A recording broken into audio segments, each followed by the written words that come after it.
last week was fun for you? What was that? Oh, that was a lot of fun. That was, it was more than fun. I can't find the right word for it right now, but it was a blast, man. One of those classic NFL games, besides the 2-minute drive in the first half, 3 drives there, a couple penalties stopped us, scored on one of them, and man, hats off to our defense tonight. For us scoring 17, again, I think that's what we scored. I just know we scored a little bit more than they did, but for them holding what they did tonight, man, that's a powerful offense who scores lots of points, and hats off to them, man. It sounds like you got emotional on the field afterwards during the post-game interview. What went into that emotion? Thousands of things, man. I couldn't. We'd be here all night to talk about them all, but just I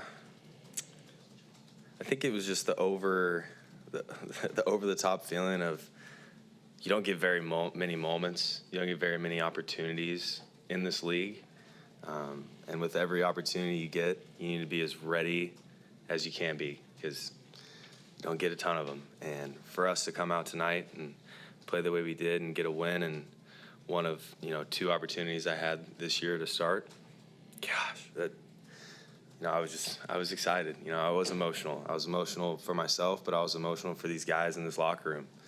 It's been a rough couple weeks. We needed a win. We needed a win to pull us back, get our spirits back up, and that's what we did here tonight as a team. We did it as a team.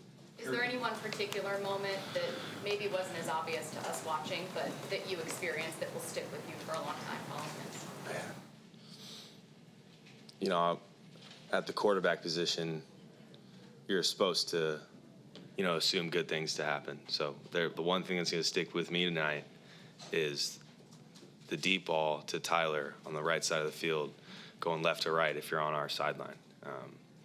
Maybe we wouldn't have to have the heroics at the end of the game if we hit that one, but the story's not as cool, I guess, so I guess we're glad we missed it. Drew, you mentioned that play. I think you only had about 120 passing yards up until that last drive. You didn't hit on that one to Tyler.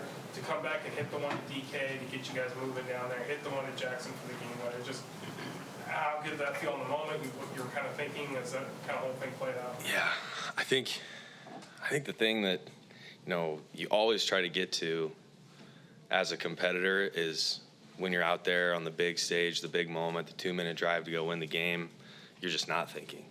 You're just reacting. You're using all the training, all the instincts that you've gained from when I was in 3rd grade, started playing football, till right now. All the reps that we have in 2-minute drives in the indoor, where I'm going against the one defense on Wednesdays and Thursdays. So really, what was I thinking? I wasn't. I was just flowing, making decisions with the ball, and guys were going up and getting it. Guys were going up and making plays. Jax, DK, Tyler, everybody all day, the tight ends, and not to mention our O-line and our backs tonight.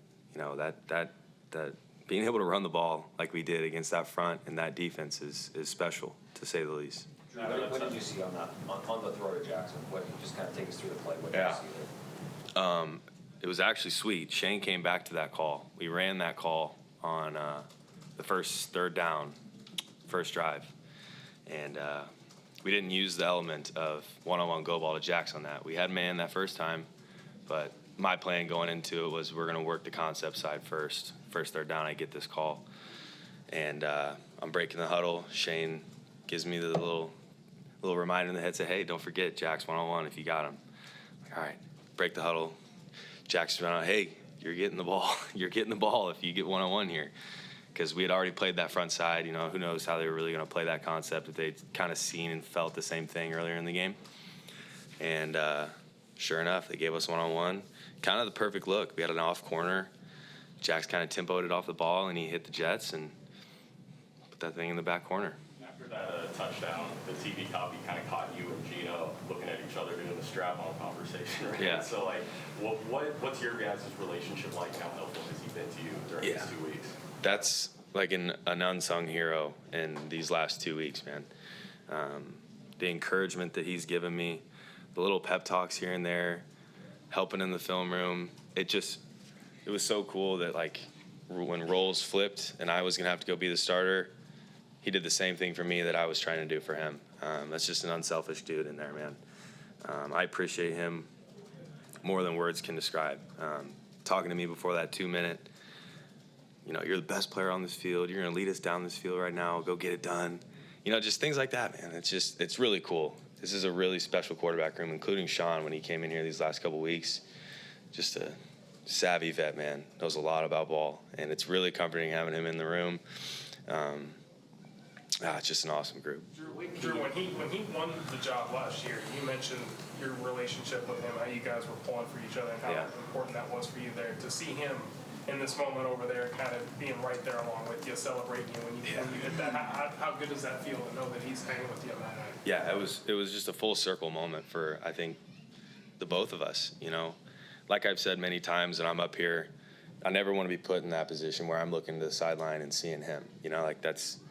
He's the starter for this team, and that was what we had planned going into last season, what we had planned going into this season, and I'm supposed to be there for him. I'm supposed to be helping him out, but unfortunate situation, and for him, like I said, to reverse those roles and be my biggest supporter out there, man, that's really cool. It's really cool stuff. The way that Pete has spoken so confidently about you, going back to last year, everybody, he's a couple weeks from inflation. What has his confidence done for you in the last couple of years?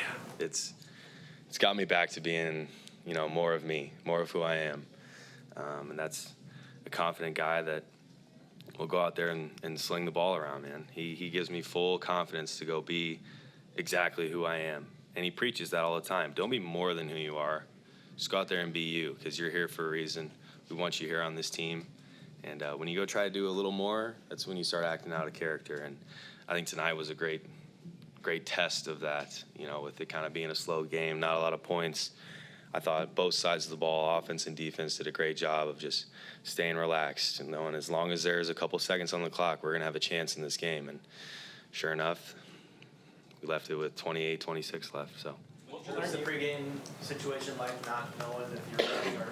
Yeah, all throughout the week, it was, knowing Gino's close. So just prepare like you're the starter, prepare like you're going to play, and he's going to do his workout, and then we're going to tell you after that. And that was just the mindset going into it. I mean, that's my job. It's what I signed up for, knowing and not knowing when I'm gonna have to step out there on the field. And I appreciate the guys rallying around me, man.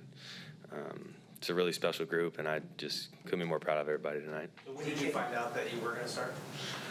A little bit before kickoff today. DJ had one catch for 8 yards in the first 3 quarters. Yeah. For him to come up with not 1, not 2, but 3 huge catches on that final drive, what does it say about him kind of putting the passing game on his shoulders there to give you guys that chance to? Yeah, I appreciate him trusting me. I put that ball low to him on the Omaha or on the out route down in the red zone. And I went up to him, I'm like, my bad, man. He goes, man, quit apologizing to me. Just go out there and play. I'm like, okay, all right, you're right. I'm going to go out there. We're just going to ball. We're just going to sling this thing around. And sure enough, I appreciate him keeping his composure throughout the night because, him being him, he should want the ball every play. And when you're not getting it, you're staying cool, you're staying calm, knowing that every opportunity, that next play, you might get it. I appreciate that out of him tonight. Drew, just to go back to piggyback on the relationship with Gino. You guys have now both kind of had iconic moments on Monday Night Football in the last 2 seasons. I mean, really, what does that mean, moving forward for you guys and the relationship together? It's just going to keep growing, man. Our relationship's going to keep growing. I think we hugged like 10 times in the locker room tonight, and he's just so excited for me. And, I appreciate genuine excitement, out of him towards me because that's not easy to do, man. It wasn't easy, when he got named the starter for me last year. It's not easy for him now watching him from the sideline. I know the type of competitor he is. He wants to be out there every single snap, man. But I just appreciate his pure joy for me, and likewise, I've been giving him pure joy to him. Drew, thank you. Yeah. Thank you.